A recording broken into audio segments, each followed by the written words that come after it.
the new objectives, the new goals that I have for the upcoming week. But regardless of the day, one of the things that I do, I have a pretty solid morning routine. I get up every morning, have my cup of coffee, have my cup of fresh juice, and then I go directly into doing my morning routine that consists of, finding three things that I'm grateful for before I start the day, setting intention of, how I want to show up for the day. I usually write my affirmations 25 times before I start the day. And then I take that time to just do a brain dump of anything that's in my head, right? All the clutter, right? The to-do list and all of that, when I just write it down and then it doesn't interrupt my morning routine. So that's every day, not just Mondays. But yeah, I'm a fan of Mondays. I don't dread Mondays. I love them when they're here. I love that. I love 25 times. I do I it 10. do. I need 15 more. Exactly. I write the same affirmation 25 times every day. I have a gratitude, and it's actually this one here. I have a gratitude and affirmation journal. There are 25 lines. I write it 25 times. Sometimes it makes you second guess how long your affirmation is going to be when you're writing it 25 times. But when it sticks, it sticks. And when you see it in your life, it's worth it. So It is. It is. I love affirmations. So yeah, now we're live. ah, So good now, morning, everyone. yes, now we're live on Facebook, and you're gonna see more people coming in as we talk. Okay. So it's Monday, and Mondays is Mindset Monday. Yeah. And this is the first Monday that we do in English. So you're the first one. Uh, Oh, thank you. yes. Usually this call is in Spanish, and we were talking about March and women. I mean, I would say that instead of being just March 8th, is the whole month of March. So we're still celebrating, Natalie. Perfect. I'll take it. Hey, we were inviting women that inspire us, and you're one of them. So, Thank you. Thank you so much. and every Monday we start talking about meditation. I mean, not only being good, but also how we can start the day with the right mindset. Yeah. So, before we start, let me introduce our guest. And I have here your bio. Number one, she is in charge of all the affinity groups. So we go to her. She's the one representing us with KW International. But Natalie, if you don't know her background, I mean, first, just follow her on Facebook and Instagram and listen to her podcast. I mean, I've been listening to your podcast and it's amazing. So Thank you. Natalie. Natalie is a national speaker, business coach, and consultant with a passion for helping professionals become intentional leaders. She's known for her work in leadership development, strategic planning, organizational growth, and creating, this is what I love, meaningful connections. Natalie has led workshops and trainings, and she speaks all over the US in topics such as leadership, diversity, fair housing, and she also, I love this. You were recognized as Realtor of the Year in 2023, right? That's correct. Yes. You're still in the trenches. I, And I am, as of this year, I'm no longer in the trenches, but in 2023, I was still in the trenches. well, Yeah. I didn't know that. So Yes. I Yes. love that. Thank you so much. And you also serve as the president of the Association of Realtors in Colorado. That's your city, right? 2023. Yes. Yes. So today we're excited to have her to talk about leading with purpose and growing with intention. Help me welcome Natalie Davis. Yay! Thank you, Marina. Thank you. Thank you. Thank you for having me. I'm excited and I'm happy to hear that Women's History Month is continuing on. Here we are in April. It's Fair Housing Month. I feel like it's appropriate. It's a good overlap. Listen, if you're here, it doesn't matter which day. We're so happy Exactly. you're here. Um, so first question I mean, I know a little bit about your background, but how did you start in real estate? I mean, and what led you to do all this work? I mean, that goes beyond selling houses. Yeah, absolutely. So I'm in my 16th year in the industry. And had you asked me 16 years ago, like, what is it going to look like in terms of me being in real estate, I would have never imagined that it would be this. I actually got started in real estate because I wanted to just become an investor myself. And so um, my ex-husband and I had this conversation that, if we're going to start investing in real estate, someone should have their license. And that someone happened to be me because I was the one that had the bandwidth to take it on. And so I started down this journey of getting my real estate license. And the piece that a lot of people don't realize is that I got my real estate license a year after moving to a new state, a new city, along with it was part of corporate relocation. So I was did this move along with 60 people that had just purchased a house. So I had a database of people that were brand new homeowners in a new community. And so basically I was starting at zero. I didn't have brand recognition. I didn't have a reputation in the community. And so I had to build everything from the ground up. And I enjoyed that process of building the real estate business and what I feel to be a successful real estate business. And it evolved from just wanting to be an investor in real estate to understanding the impact that real estate has within our communities, our ability to help individuals. I think I'm the person that like immediately falls in love with my clients, right? And their journey and the opportunity that it's creating, not just for them, but for their legacy and for the generations that follow. And that's the bug that bit me. That was the thing that truly got me up every morning, is realizing that the work that I was doing was having a lifelong impact on individuals. It was not just in that moment. And then I fell in love with the industry. I started volunteering, like my volunteer leadership role kind of ran parallel because I was new to the community, because I was new to real estate. I started showing up at the association for every single training that they offered. If there was a training about building your business, if there was a training that was going to talk to you about sales techniques and strategies, I was there. If there was a new agent training, I was there. And so I took in as much education as possible. What happens is that also puts you on the radar for people that are in leadership because you show up all the time and they're like, who's this gal that keeps showing up? Why don't you start volunteering for the association? You're already here. And I kid you not, I think that process was 4 years before, from getting into the industry to being on the board of directors and serving in a leadership role for the local association. So it was a accelerated process for me, I think, in traditional sense when you look at leadership trajectory within this industry. But I've loved every moment of it. And so, yeah, that's how I started and how my entire leadership journey began in the industry.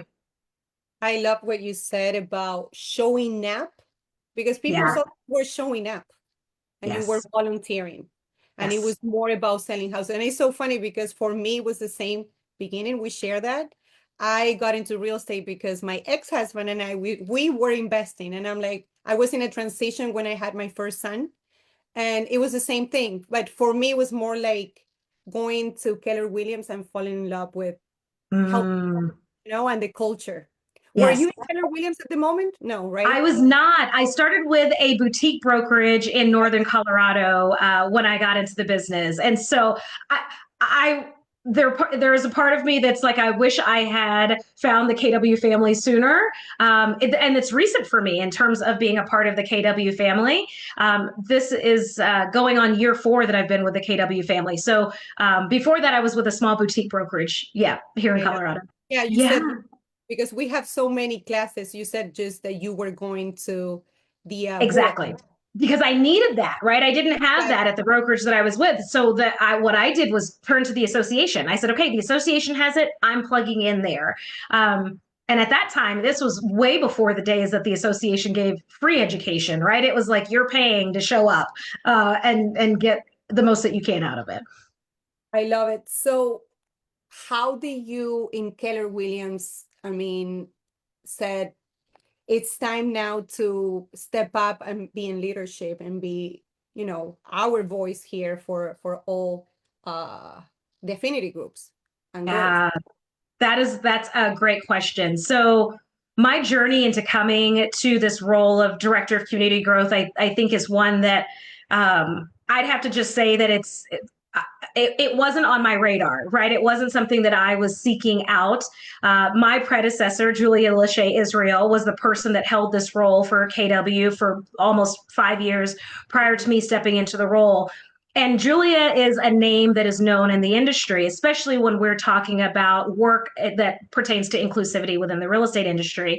Someone that I truly looked up to as an example, as a pillar within the industry. And I followed her journey, and kind of simultaneously, I started working within that inclusion and belonging space as well, but just from an education standpoint, not from a leadership standpoint.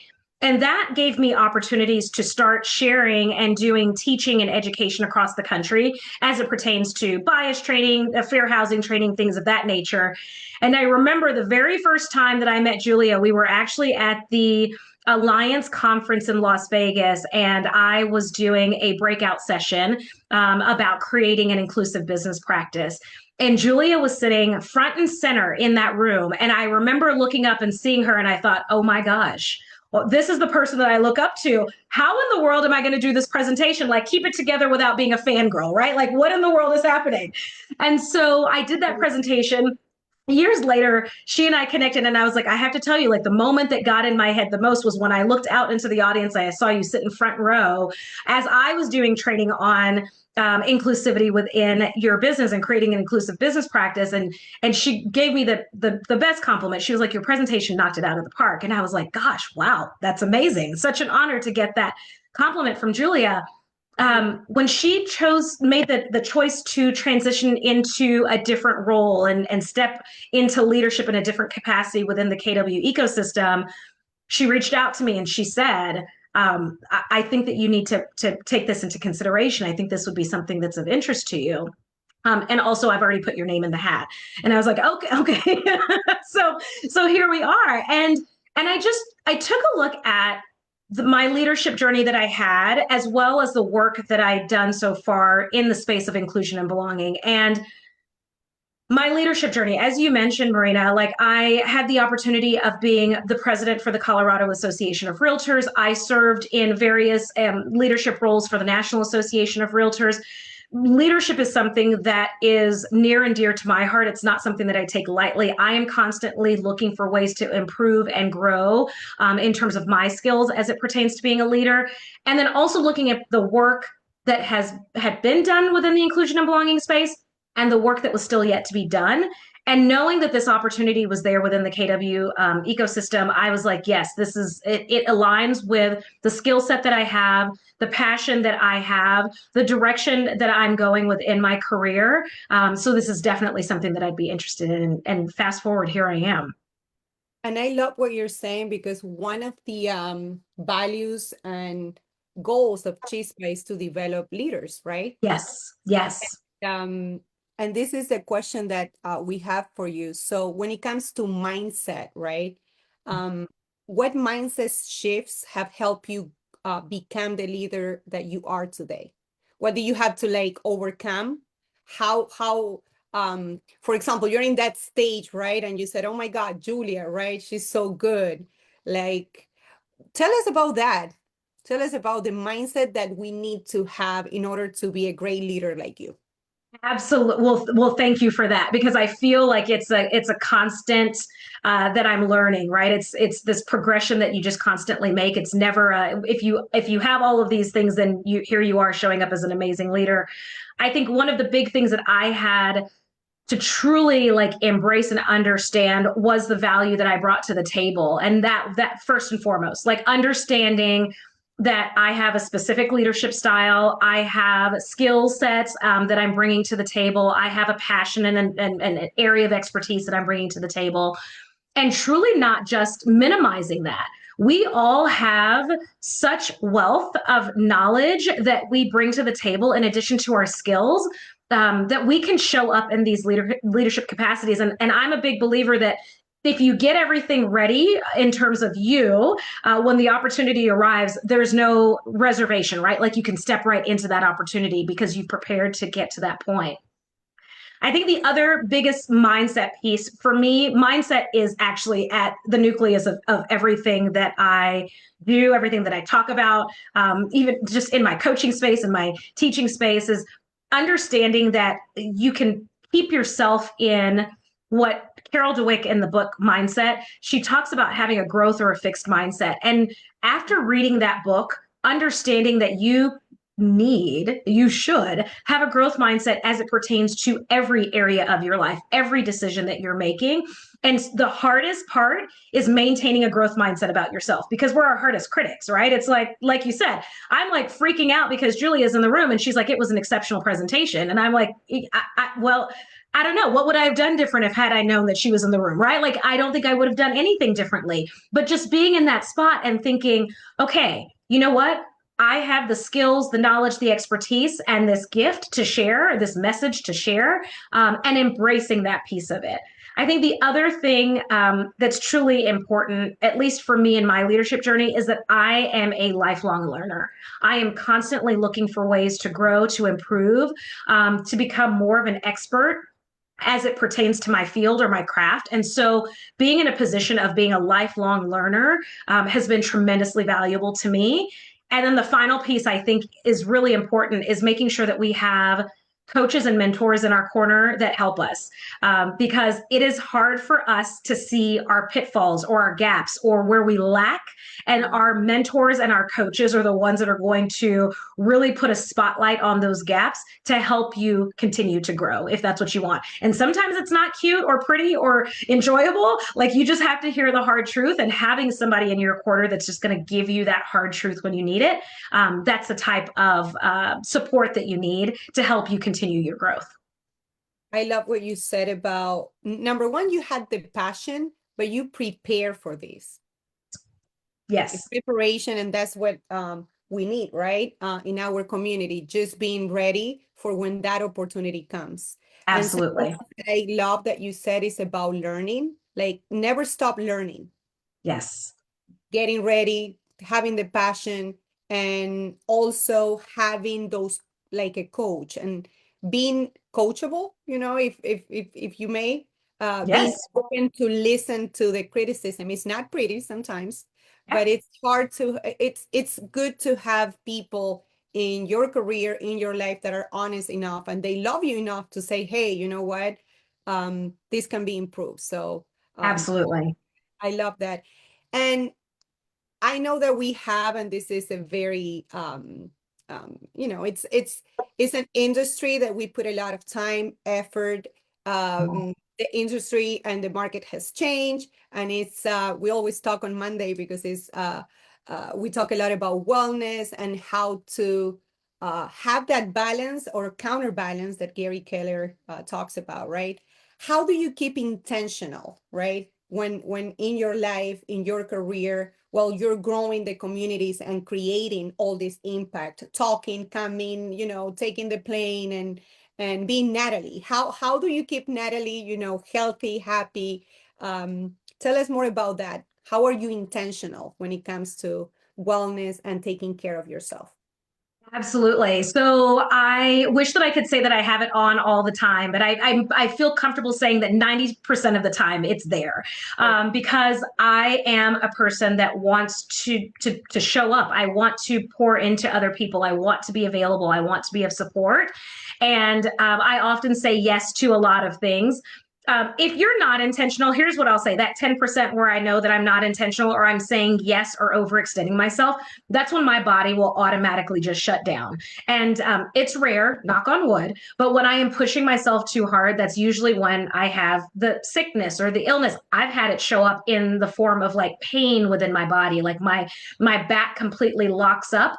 There was a season of life where I felt like I needed to say yes to everything because I was on that journey, and I did. And my body physically started to shut down. My back locked up, and I'm talking like when you're driving your car and the only thing you can do is twist from the waist up. I couldn't turn my upper body.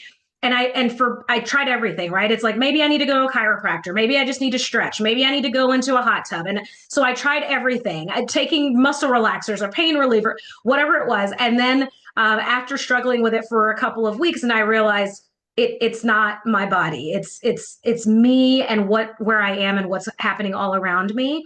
And the moment that I got, again, realigned and intentional about what I needed to say yes to, what I needed to work on, the pain was immediately gone, right? So there's that 10% where it happens, it shows up. Mhm. I'm grateful that my body gives me those messages. I wish I never had to get to that space where my body's like, I said slow down, you need to slow down, right? It comes with um compassion, right? Because you it love the people. does. Yes, I absolutely. know. I've been there. Yes, and And yes, yes, yes. And it gets to the point you're like, okay, I need to. then you hit a wall. Exactly. And then what good am I to anyone else when I do hit that wall? So what I have discovered is that, and that I'm really focused on right now is making sure that I'm always able to pour from a full cup. And as before we started recording, or just at the beginning, we were talking about, how do I get my Monday started? How do I get my day started? My days look pretty much the same every single morning. It's almost robotic to this point. I get it, my alarm goes off, but usually I'm up before my alarm goes off. Alarm goes off, I go downstairs, I make coffee, I'm fixing juice, I'm making juice, I drink the coffee, I'm doing my journal with my gratitudes, my affirmations. The thing that really helps, I think, that sets me up for success as we talk about mindset is being able to start from a place of gratitude, like starting your day from a place of gratitude. It's not starting from a spot of like being hectic or chaotic, or getting into emails or getting into social media or listening to the news. I don't allow that into the first few moments of my day, because I know that it will set the tone of my day, and all of those things have zero cares in the world of what my day looks like. And so the only person that does is me, and so I honor and I protect that. This season of life looks different because I'm an empty nester now, right? So it's easy for me to get up, make coffee, go down, do my morning routine, take as much time as I want.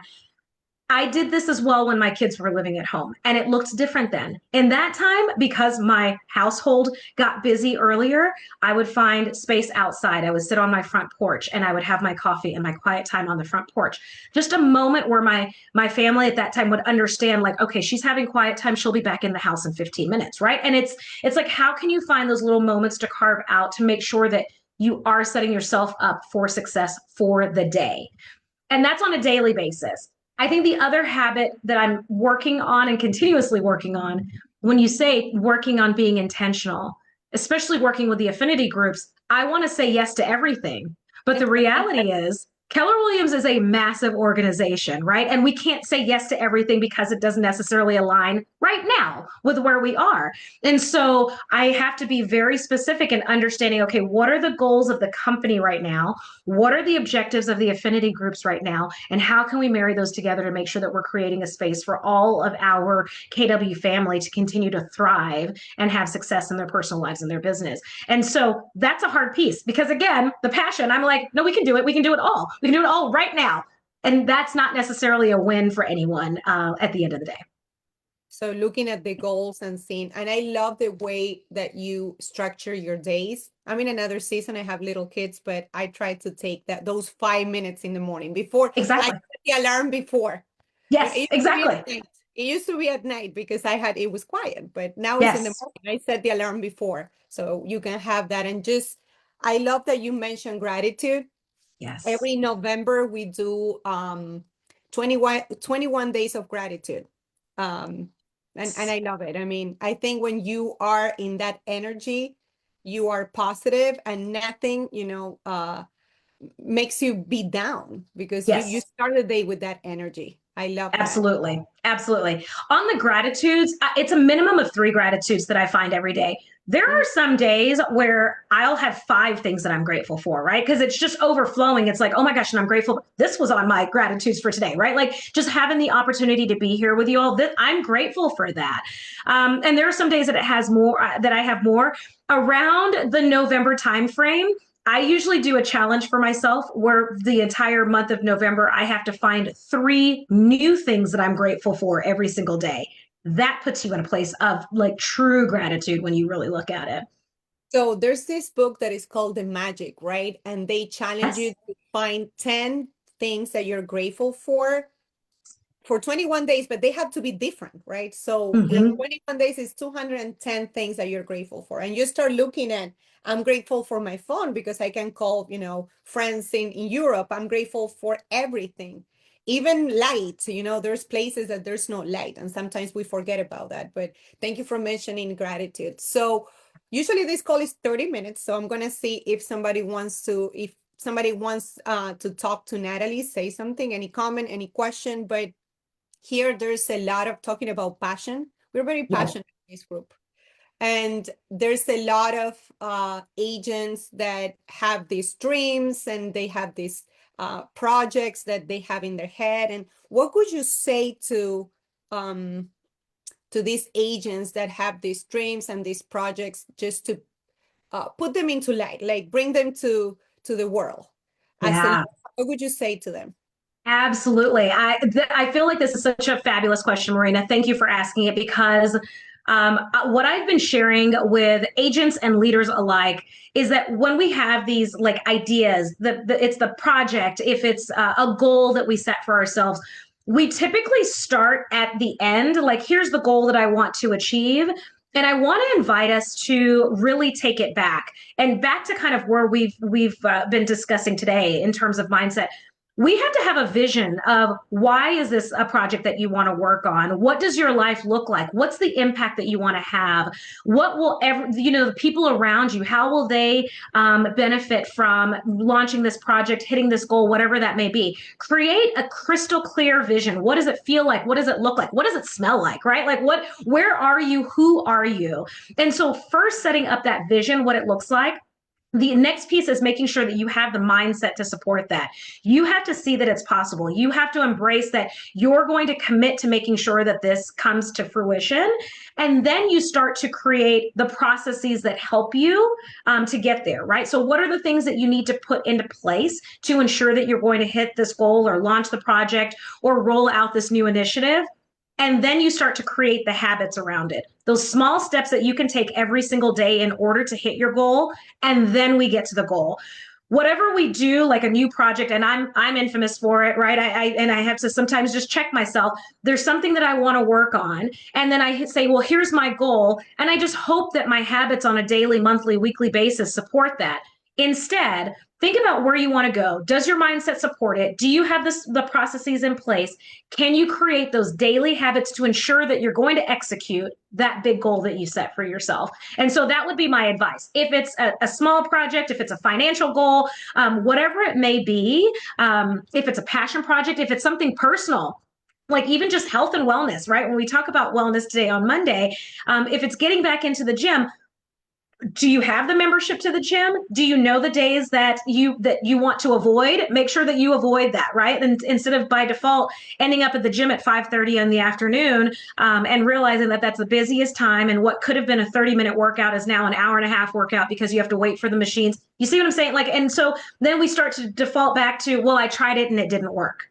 Well, you didn't really try it. Like, you didn't give yourself the processes and the systems and the habits to get yourself there. So think about those steps first in order to hit that bigger goal. I really love what you said about routines, because you said I'm very purposeful. I have the passion, but it's not just having the passion, but being just intentional and having Yes. the habits. I mean, Yes, you work for for the things that you have accomplished. It's not exactly. just action, is taking action. And sometimes that's when we stop and we're like, I'm not sure about that. And we have that project that we never start, or we want Yep. to take that leadership role and we don't do it just because, or because we're not prepared, or we just, sometimes we're like, that's not my table. And we always talk in this community saying, okay, if there's not a table, let's make our own table. Let's invite people, because we can do it. I mean, it's not Exactly. having the routines, right? 100%. Yeah. And like, build the table and then you fill your own, right? Like, build that table. I think that's 100% right, because you can't have just the passion and then you sit at home. Like, I could have the passion and sit in my office and think, okay, I'm going to wait. I'm going to wait for the opportunity to come, and I'm going to wait for the goal to just fulfill itself. It's not going to take place, right? So we have to be intentional. We have to know that we have to take action consistently, right? We can't just take action happenstance. It has to be consistent action. And that's what creates the habits, right? When we're taking consistent action, then it becomes a habit. Me getting up every morning like clockwork and doing my morning routine, it's because I did it over and over and over again. It's second nature for me. It doesn't matter if I'm at home or on the road. I'm still going to do that because it's part of my morning and how I get started. The same should be true with any part of your business or any big goal that you're working on. I love it. I love it. I love it. Thank you so much. If anybody has a question, now is the time. If not, it's time to go to work. I 9:35. know, I love it. 8:35 there. What time is it there? Oh, I'm an hour behind. So I'm 7:35. It's 7:35 here. Oh my God, it's super early. Well, 9:35 here, so it's time. Yes. It's so anybody has a question, comment. One, two, three. Oh, Oh, yes, we Maria, have one. they were a little shy today. Usually there's music and everybody's talking like everybody's a little shy right now. So go I'm ahead. open. Yeah. Maria. Hi, Natalie. I just wanted to say thank you. Thank you so much for all the nuggets you shared today. I mean, it was an amazing call. I think all of us are going to go back and re-listen to this just because you had so many wonderful things to say. Thank you for joining our community today. I also see Jack, who I see him often on the Pivot Shift call, Mhm. and Jake. So thank you guys for joining our community today. It was a pleasure having you here. Thank you, Maria. I appreciate it. It was an honor to be here. We yes, when we can, I mean, we do this call in English just so we can invite. That's the idea of Chispa is bilingual. So Yes. we know Well, I was both. going to say we could have done it in Spanish, but it would have been painful for our Spanish No, speakers. And Jack, I I think it was Jack that sent me a text. Somebody sent me a text. Is this call in Spanish? I'm like, no, it's not. Go ahead, Jack. All yours. You're muted, Jack. You're still muted. There you go. You took it out, and then let's see. Let's wait. She's trying. Is there anybody else? And this call is going to be recorded and it also goes to a YouTube. So I'll send you the YouTube. Perfect. Whoever Perfect. wants to listen to it. Jack, yes, he wanted to say something. I feel bad. He does it. He's laughing. I love it. He went away. So, well, Natalie, thank you so much for joining us. We always finish we finished the call with a saying that we took from James Shaw that we put the it's similar in Spanish saying we already had the inspiration, now let's go and work, let's take action. And this is something that I take from the call, and what you shared today is the habits and taking action and having that routine, working for your dreams and get ready. We, as I said, it's so important for us to help each other, to be leaders, to if you see in this I know everyone here in this call, and I've seen in the past 4 or 5 years that this call started how I can say friends now, because a lot of you I know for so long, how Yeah. everybody has grown. Natalie, it's amazing. I mean, from personal growth, from business growth, leadership, and we continue growing. So this is the goal of this call. This is the goal of Chispa. I mean, so thank you so much for pouring all this knowledge to us today. Absolutely. And personally, Well, I admire you a lot. I think you're an amazing woman. I mean, you're there, sharing information, sharing your passion, and thank you so much for being our leader. absolutely. Thank you, Marina. And thank you for the entire Chispa community. I think that is something that we're striving for with all of our affinity groups, is creating a space for us to grow together, personally, professionally, financially, whatever that looks like for you.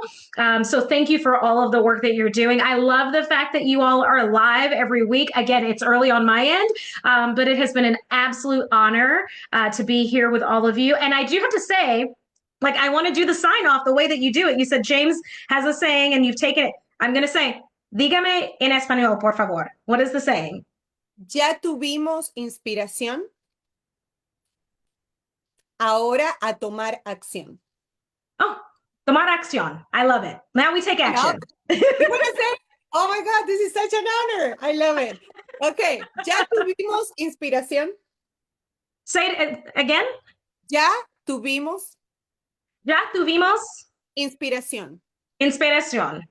Ahora, Ahora a tomar acción. a tomar acción. Yay! Thank you. Listen, I love your Gracias. pronunciation. You know Spanish. Sí. Next interview is going to be in Spanish. I was gonna say it's gonna be painful. It's gonna be painful, but we'll do it. I'm open.